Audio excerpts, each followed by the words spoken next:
Okay, here we have section 3.3, slopes of lines. So main ideas, find the slopes, and then use slope to identify parallel and perpendicular. New vocab, slope, and rate of change.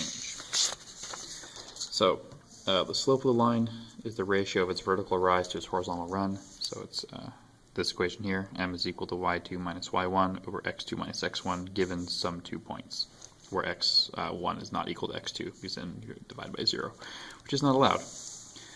So for example 1, find the slope of each line. So it's going to be y minus y over x minus x. So for this first one, it's going to be 2 minus negative 2, y minus y, and then x minus x. So that is 2 plus 2 over negative 1 plus 3. That is 4 over 2, which is 2. So for this one, also it doesn't matter technically which one you call y1 and y2, but once you choose your y2, it's automatically paired with the x2. So if I used this y value first, I have to use that x value first. So over here, we'll do 0 minus negative 1, y minus y, over negative 4 minus 0, x minus x. So that is 1 over negative 4. So here, 5 minus 5 for the y's. Negative 3 minus 1, negative 3 minus 1. So that is 0 over negative 4, which is 0. Over here, you have y minus y over x minus x. So this is the case where the two x's are equal. So you get 4 over 0, which is undefined. So vertical lines have undefined slopes.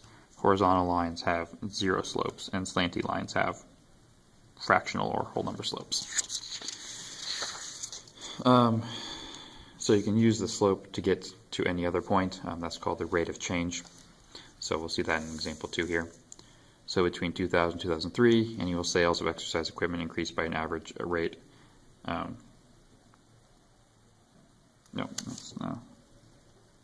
there shouldn't be any mark there.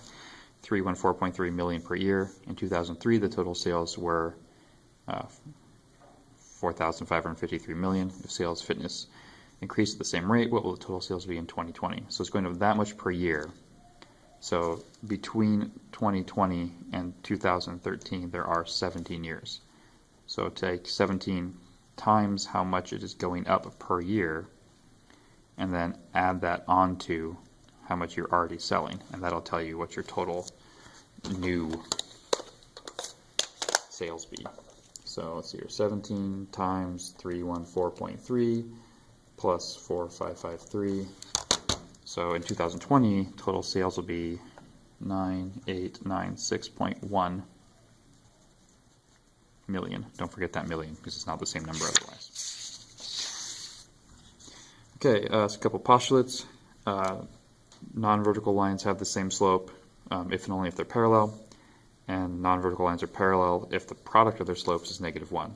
So what that means, so 3.2 is just saying that the second slope is equal to the first slope. 3.3, if you actually work it out, the second slope is the negative reciprocal of the first. So like for example 2, and this one would be negative 1/2, opposites and reciprocals of each other. So opposite in sign, flip the fraction over for the reciprocal. So example 3, determine whether A and B, or A, B, and C, D are parallel, perpendicular, or neither. So I need to find my slopes first. So for AB, it's going to be 7 minus negative 5 over 4 minus negative 2. So that is 12 over 6, or 2. So AB is 2. For CD, negative 2 minus 2 over 8 minus 0. That's negative 4 over 8. That's negative 1/2. Well, actually, it's the one I just did. So that is perpendicular. So if I multiply those 2 times negative 1/2, I get negative 1. So for this guy, negative 4 minus negative 7 over 4 minus negative 8. So that's going to be negative 4 plus 7, which is 3, and that is 12. So 1/4. 7 minus negative 5 over 1 minus negative 2. That's 12 over 3, which is 4. So this one is actually neither. They're not the same. Now they are reciprocals of each other, 1/4 and 4, but they're not opposites of each other. One's not positive and one's not negative. And looks like our last example here. Graph the line that contains that point and is perpendicular to J given the point, or JK given that it goes through those. So 1, 2, 3, 4, 5, 1, 2, 3, 4. So there's point J. K is at 0, -2, which is right there. So there's JK. So here is point P at -2, 1. So I need to make it perpendicular to this line going through that point. So we need to figure out the slope of JK first. So that's going to be -2 minus -4, y minus y, over 0 minus -5, x minus x. So that's going to be -2 plus 4 is 2, 0 plus 5 is 5. So that's 2 over 5.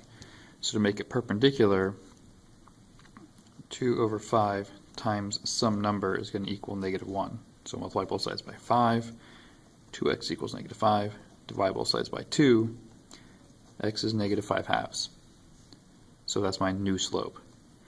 So remember, slope is rise over run, so I can use this to figure out how to move from this point. I don't actually have to figure out a new point. I can just follow those directions. So it's rise -5. So from here I go down 5 spaces. 1, 2, 3, 4, 5. So I'm at -4 now. And then I go right twice. 1, 2, which actually puts me right there. So this is point P. Whoop, that was a bad line. Just through that point. Ignore that guy. There you go. So this point here, the new one, is actually at 0, -4. So that's the second point I need to draw the line that contains P and is perpendicular to JK. And that's the end of the section.